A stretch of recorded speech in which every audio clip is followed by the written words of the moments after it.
Hi, welcome to Meetings on the Mat. My name is Nicole, host, creator.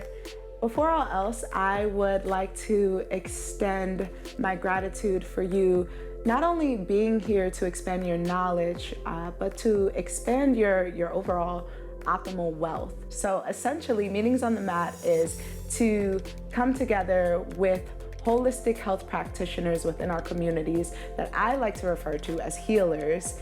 And they're essentially sharing their story and their journey with us on how they healed themselves, which in turn created a space for them to heal the community.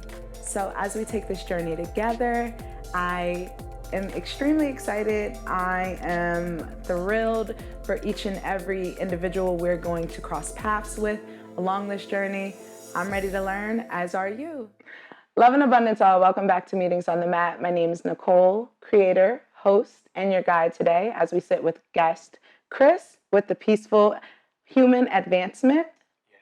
Kara, everyone. Greetings. Thank you for having me. This is a blessing for myself, for you, for all beings who will receive these messages and the codes that come through today. So, yeah. Thank you, Nikki. I'm so excited to have you here. Thank you for being here. You opened up saying Kara. What exactly does that mean? Yeah, so can I give a quick backstory to how Kara came to be? Of course. Okay. So, yes, I greet people through the chant or the affirmation of Kara. So I was sitting in meditation with my good friend who assisted myself and my fiance with United Human Alliance, which we'll talk about more later. But I was in meditation, and I was seeing myself and him, and these words just came to me. It was ka ra, ka ra. And so I come out of the meditation. I'm like, David, what does ka ra mean? And he says those are the first two syllables of the seven tones of creation. So in the Guardian teachings, and the syllables are ka, ra, ya, sa, ta, ha, la. So ka, ra are the first two sounds of creation. Wow. And when you spell it out, ka, ra, ya, sa, ta, ha, la, that's where we get the word crystal from. So this is why everyone's so drawn to crystals.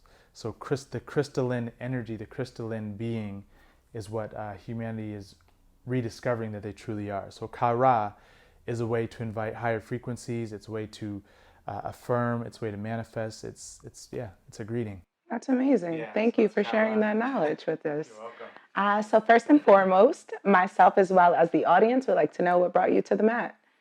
Yeah. So what brought me to the mat? Just recognizing that the world that I was living in, growing up in, was pretty interesting to say the least. And growing up, I was always a deep thinker. I always had supernatural, paranormal experiences, and I wanted to understand it. I wanted to understand what different religions were. I was raised Christian, started studying Buddhism, the Tao, the Quran, all these different aspects of spirituality. And my intention was to find out what God was, like what is this God thing, and where did religion even originate. And so through my research and inner discoveries, I started meditating. And someone said to me one time, the spiritual master is ready to see you. And I was like, what? No, thanks. Because I don't hold the vibration of like hierarchy in the spiritual realm. There's no, I'm up here, you're down here. There is just the emanation of God, source. So I came to the mat to share all the wisdom and knowledge that I've received, not only in this incarnation, but in all the other experiences that I've had in different systems throughout the cosmos, to be of service to humanity, to really offer peaceful human advancement. So that's why I'm here, to offer peaceful human advancement, assisting the evolution of humanity, show others how powerful they really are and what they can do whenever they really just put their heart and their mind to it. So that's amazing.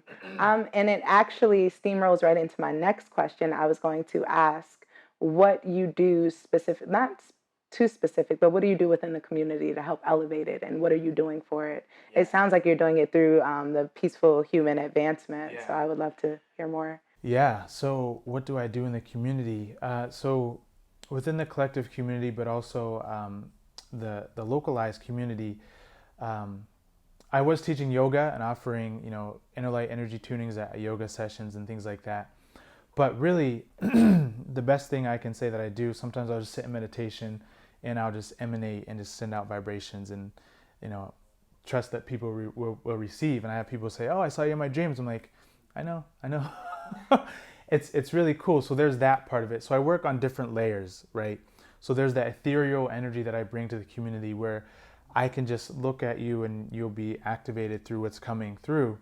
But also there's the real tangible things where I offer online services, I teach telepathy, remote viewing, teach people how to heal themselves, teach people how they can really embody their own God technology within them to access states of consciousness that make, you know, modern medicine obsolete, that make needing a teacher or a guru or a guide obsolete, because you recognize and you become that guide for your own self. So I offer services online, one-on-one multidimensional guidance, telepathy training and development, inner light energy tunings. This newest service I offer is called N.C.F healing, where I teach people how to use sound and symbol to move energy through their breath, through their body to heal, both, you know, spiritually, mentally, physically, and even emotionally. And then I also have I guess it's a service, something called United Human Alliance. So it's really a movement where myself, my fiance, and a few others, we rent out this house and we have people from all over the country come out, and we have this 4-day weekend of just, you know, communing in high states of vibration, eating like yummy vegan food, sound healings, what else? Yoga. So people really coming together to anchor in these new vibrations. So that is really powerful. UHA weekend is like, it's changing the world, like quite literally. So one-on-one guidance and also collective events is what I do in the community. Okay. Yeah. I do want to ask or get into how are you teaching people telepathy? Because I know people that are watching this right now are listening. They're like, what? Telepathy. Like, that's not even a real thing. Isn't that Or taboo? Are we not supposed to know how to do that? Isn't that like saved for the elites, things like that? exactly, like Right. read my mind. What? Yeah, so quite seriously, I was taught telepathy through my star friends. And again, people who watch this, wherever you are in the country, wherever you are in the world, the things that I'm saying, allow yourself that is beyond just your thinking mind to receive the wisdom that's coming through. You don't have to agree with it. Take what resonates, leave the rest, is the invitation. Don't dismiss it just because you never heard it before. There's so much more to life and reality than we can even begin to truly understand. But I'm here to help people begin to understand. Understand, overstand. Yeah. So with telepathy, I'm connected with my star family quite seriously, and I was outside one day doing some stargazing, and I just said, "Hey, I'm ready to learn telepathy," and I was taught this method that's called the slingshot method, and I actually teach this one-on-one to people. And what you're doing is, when you understand like scalar waves, sound, symbols, and quantum sciences, you can understand how thoughts are so powerful. So all telepathy is transferring your thoughts into the field. So we have localized bodies, but we're not localized beings. We are always connected. So what I teach people in telepathy is how to charge a thought and then send it over to someone. And they think it's being sent, but really what's happening is, if that person's open to receive, they're picking up on the energetic frequencies and vibrational signatures and the feeling tones of what's in the field, right? We live in this thing called a morphogenetic field, a quantum field. The space in between us connects us all. So telepathy isn't about reading minds as much as it's about sending and receiving energy, and knowing how to manipulate thought forms to direct currents of energy from yourself to others. And it's quite useful because it doesn't matter how far away you are. You can send a message from here to another star system and they'll get it. So yeah, telepathy is life-changing, and it comes in many different forms. It's not just thoughts. If you've ever been texting someone and they look and they text you at the same time, telepathy. You're thinking of someone, they call you, telepathy. You thinking of a show and it pops on TV, telepathy. So thought transference, yeah. That's amazing. Okay, thank you for sharing that with us. And as he said, I would take what you can, take what's digestible for you, and leave the rest. Come back to it later. Maybe something else will stick, connect. And I recommend doing your own research and just looking into all things that are mentioned. Because too much research, too much research could be bad. You could go down a rabbit hole, Yeah, but that's true. Yeah, no, it's good to research information that is getting spoken to you just so you can receive that download, be it through the words or through reading the knowledge yourself. What I do want to get into or ask about is you being a multidimensional guide. What is that? What is a cosmic guide? Yes. Okay. But yes, quite literally, we all have access to our DNA.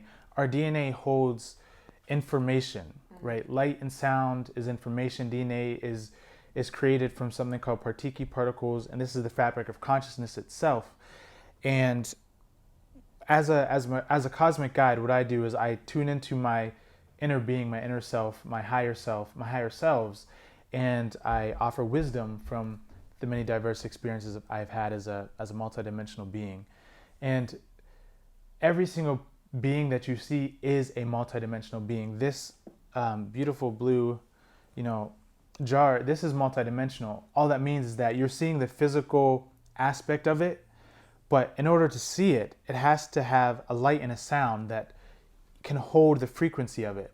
So if you have like an out-of-body experience, you'll be able to see this jar, but you'll see two of them. You'll see the physical one, and then you'll see the holographic one. The only reason me and you can even touch things and see this is because it's all spinning at the same vibration. So when you learn how to raise your vibration to a certain degree, you can, see things that aren't there or whatever. But the point is, multidimensional guide is allowing people to see that there's so much more to reality. And you take those little nuggets and apply them to your everyday life very simply. Focus on your breath, do some yoga, be kind. These things really start to open you up to the multidimensional nature that we all exist in. So, are you saying if a person pays more attention or is aware of the being a multidimensional being, they are susceptible to being kinder people? Or if you're saying if you're like a kind person or you're doing those things, you're more susceptible to being in tune with your multidimensional body? Right. So it's both, and that's an awesome question. So it's both, right? All causes have their effects. So if I open this and take a drink, I'm going to feel the water, right? So that's the effect. So what came first? I don't know. But the point is, the second that you choose to know more than just what you see in your everyday life, the second you choose to look within yourself and ask a question, who am I? What am I? How did I get here? Is the second that you start to tune into your multidimensional nature. Is the moment that you start to unravel the codes that are in your DNA to start to speak to you. And people say, I get downloads, or I had a thought, or da da da. What's really happening is that you're tuning into your own multidimensional nature. So are there modalities to help with that? Yes. Can yoga help with that? Yes. Can being a kinder person, being a more mindful person help with that? Yes. And so it goes hand in hand, right? So all causes have their effects. So they help each other out. One leads to the next, yeah. Okay. So let's get into... Actually, I want to bring it back. When I asked you what brought you to the mat, and I'm going to use your word quite literally. Quite literally. Am I saying that out loud? It's in my head. It's embedded. So I'll probably be saying it all day today. It's not a bad thing. Like, quite literally. Excuse me. Per my last email. No. But just bringing it back. When I asked you what brought you to the mat, you spoke on... I guess the interactions you're having with like your star family and things like that, and you feeling like you're a source to like a vessel that can give it to the world. Yeah. And I appreciate that, and I love that part of your story. I am interested in knowing, was there, if anything, like, and you went in with learning about like church and meditation and things, was that your journey coming to holistic health? Gotcha. Right. So how did I get into holistic health to even find my purpose as being a multidimensional guide? Yeah. It was a bunch of different things. One, yes, definitely the religious aspect, right? Going to church, but then coming home and like still feeling this tense energy around from, whatever's happening in our family at the time, and seeing people who went to church but they weren't happy. They were only happy whenever they went to church. So I'm like, what is missing? And if God is this omnipresent, loving being, why aren't you happy? Why don't I feel the love? And so my search to holistic health was that question: what is God? What is God? Right? You're saying it's this, but it doesn't seem like it's that. Right? You're saying to be loving and kind and follow the Ten Commandments, but yet you're still doing this. Not to say that we're all not human, right? To some degree, but I didn't see in my religious days the responsibility of the teachings being replicated. What are you without your religion? Most people would fall apart, okay? And so there was that part. And then there was the health and wellness part. I'm trying to think.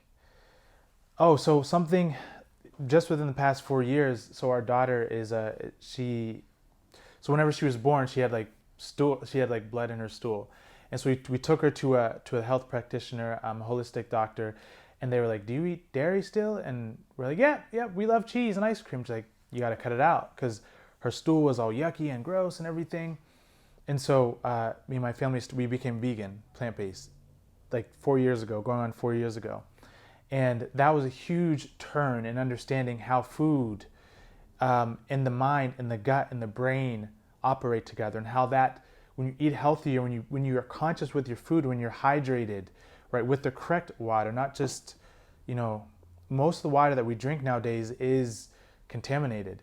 So getting the fluoride out of your water, getting the correct pH levels. So really starting with the vessel, I guess, is a good way to look at it. Is really starting with my body, and then moving into the mind. I played college sports, so I was like super strong, but then when I found meditation, I was like, oh. But all these muscles. Yeah, but you learn to put it together, right? You really learn to put it together, and you learn what mind, body, and spirit really is. And then the yoga came into place. So it was religion, asking questions, fixing the diet, finding my purpose through that, and then so that was kind of the journey to health and wellness, and bringing that all back to others now. Okay. Thank you for going back on that question with me, or revisiting that question. Yes, you did answer. Both were good. Like everything you're saying is amazing. Okay. I just wanted more detail on your story. Just so I thoroughly believe that people see what I refer to as healers, but holistic health practitioners within the community as these, like, oh wow, like they're here, they're ascended, or like these higher than, but everyone is going through something, and everyone has a story, and everyone needs to heal. So these healers out here in the community also heal themselves, or they're on a journey of doing it, because I believe it's a everlasting journey. It is, and it's a remembrance too, as I like to say, right? So whenever people, like you would say, well, how did you heal yourself? I would say I just remembered who I am. Yes, there were things that came along that mirrored that, but it was really a remembering that, wait, I'm not the religion, I'm not this. It was allowing all the false identities that we cling on to growing up to fall away, and sitting in a 0 point nothingness. I remember, I have to say this. So there was a point whenever I was super low, like down, ground zero, and I went out into the woods. It was the middle of winter, and I was sitting in the middle of the woods. It was snowing out, and then all of a sudden, I was dressed in all black. I took myself out there to just let go of everything, to let go of all the pain, all the sorrow, all the things that were kind of moving through me that I was holding on to. I decided to let go of it all. And so that was a huge choice, right? To face it, to honor it, but then to move beyond it. And it's a choice. So healing and remembering is a choice that we all have to make. Because not making a choice to take that step forward is choosing to get what you've always gotten. And so that's a huge thing to remember, is that healing in that sense, if you want to do better, you have to choose. You can't just sit, meditate on it. You have to choose to do things differently than you did before to get a different result. So just wanted to share that. That was huge. It was just choice. It was a choice. I believe we spoke on that actually before. I just being a creative and being in multiple creative spaces, one of them being in a poetry space. I recognize that a lot of creatives specifically, as well as people like holistic health practitioners, and they may not consciously be doing it, but they're holding on to their trauma, they're holding on to their pain, and they're genuinely, as much as they talk about healing and like they're growing and this, that, and the third, they're choosing not to let go of the trauma because it's fueling their creativity, it's fueling their story, it's fueling their poems, their songs. And it's interesting to me that, so I wrote a poem about it. I wrote a poem about how I know individuals that know how to heal themselves and refuse to do so. I went while I'm just in this room. And when you get in a room full of poets, it's a lot of feelings flying, a lot of emotions. Everybody's just like real Drake in there. It's real, you know? So with all of that happening, I had to sit in a corner one day and I just really looked at it like, while I'm choosing, I choose to heal. Like, I don't want this to be my story anymore. I'm not going to write about this. I'm not going to. And I think it's important to note acknowledging what you went through and still sharing your story about it, just not holding claim to it and holding on like as identity. You know? So I just love that you said that. Yeah, because what you chooses you. What you focus on focuses on you. What you fights you. What you claims you. So whenever, people have, crappy things that happen in their lives. Like, there's no denying that. But at the end of the day, you're a multidimensional being. You always, every single moment, have a choice. The stories we tell ourselves are the prisons that we live in, right? So by recognizing the energetic signatures of what were felt through a traumatic experience, you can honor that. And I know some beautiful techniques, how to talk to your inner child and how to really go to those spaces to do that. But then staying there is you choosing it. So you're going to get more of it to validate those feelings of trauma. So exactly. And what souls need to remember is that life isn't happening to them. Life is happening through them. You are a continuous flow of source energy, right? And when you become responsible with your energy, you then know how to direct your energy. So then the traumas they can't touch you. Someone can come over and punch you in the face and you're going to know how to respond from a different vibration versus whenever you're just reacting from your egotistical personality, right? So you learn to see things as a true healer, as a true sovereign being from a completely different vibration versus, this is my story, this is what happened to me, I'm in pain. You can't teach from pain because you only create more pain. So let me play devil's advocate. What if they're like, this is my story, I'm holding on to it, and they're not in pain, but they're still holding on to like, this is my story, and like, I'm sticking to it. Then why can't they let it go? How do you suggest they let it go?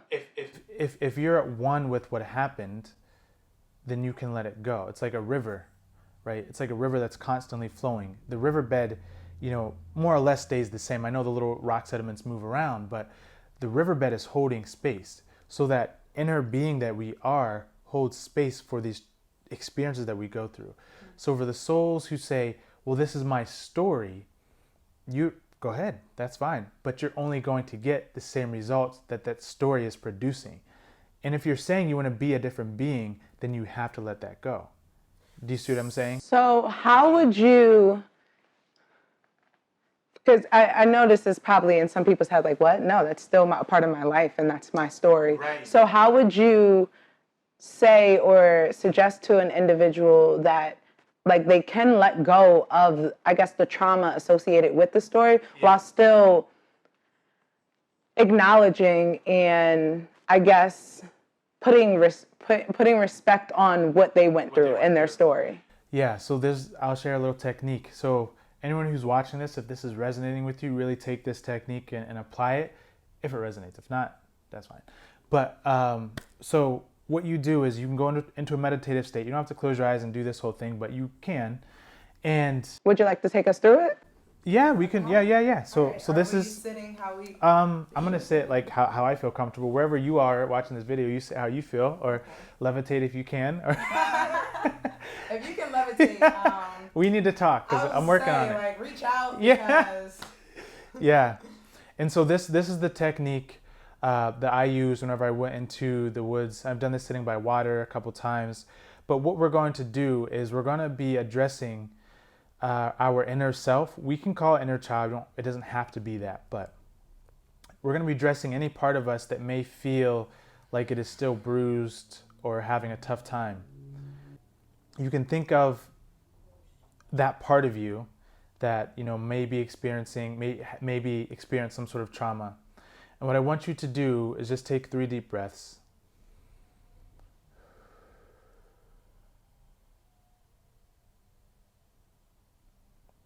And now you're going to imagine a chair and like a table sitting in front of you.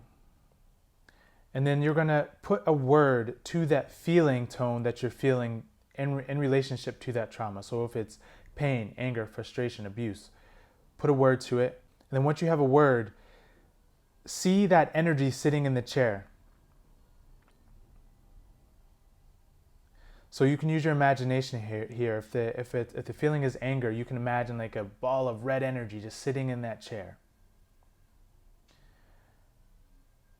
And I want you to recognize how this feels, to literally see that emotion and that trauma sitting in front of you. And now you recognize that you are not that trauma, that it is a story, an energy that was moving through you that got stuck. And I want you to ask that energy sitting in front of you, how can I be of service? What do you need from me? And you just listen with an open heart. No labels, no right, no wrong. Just hold space and listen. And when you feel like you've received something, you come on back to the space here with Nicole and I. But this technique is super powerful because what it does is it teaches you to honor the emotion and the energy, but not identify as it. So you can put it here. Hey, pain, what's up? What can I do for you? Since you're honoring it, it can't be you. It is an aspect that was moving through and you're not identifying with it. So now you can just have a conversation. So what are you then? Then you feel into that. You feel into your space of, oh, this feels good. I can just be responsible for my emotion, just to ask, hey, what do you need? So that's my technique for people who want to hold on to their story but don't know how to let go. Just have a conversation with the homie, Yeah. That's amazing. And thank you for taking us through that. I really appreciate it. What I do want to get into or ask is what you have upcoming within the community, what's going on with United Human Alliance and or PHA as well. Yes. Okay, so UHA, United Human Alliance, we're having a third meeting or retreat in Vermont. So we're going to be in Bridgewater, Vermont, November 13th through the 16th.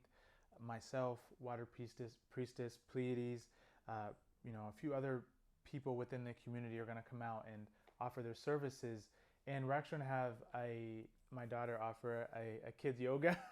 So she's 3. It'll be really awesome. So that's UHA, United Human Alliance. And the intention for UHA is to take loving action in the community as a people, take a step forward.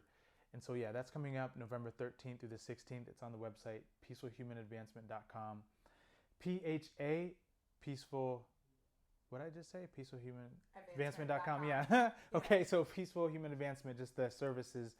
The big new service is the inner healing sphere. That I'm going to teach you all how to use symbols in your breath, how to move through your body to offer healing to yourself. So you don't need me, anyone else. You can kind of become an empowered being and really honor your God technology. So wow. Yeah. And you're going to teach us that right now? Like you're going to walk us through?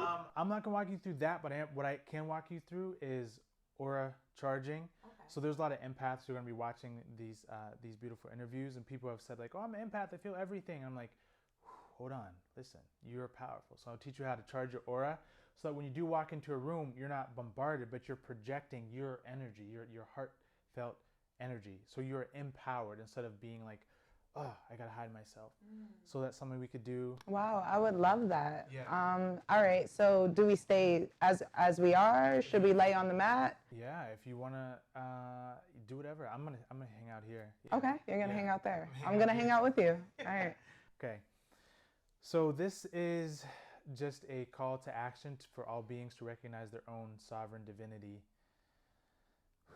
So make this like 30 seconds. So really what you want to do is just focus on the energy around your body. And then bring your awareness to your heart space. You can bring one word into your mind. Maybe the word is love or peace. And recite that word, love or peace, over and over in your mind, whatever the word is. And now you're going to imagine that with each beat of your heart, this energy emitting out from the center of your being and surrounding all of you, all parts of you. And so see if you can feel the tingling sensation against your skin, or even just on the outside of your body. Extend your consciousness beyond your localized form with each heartbeat.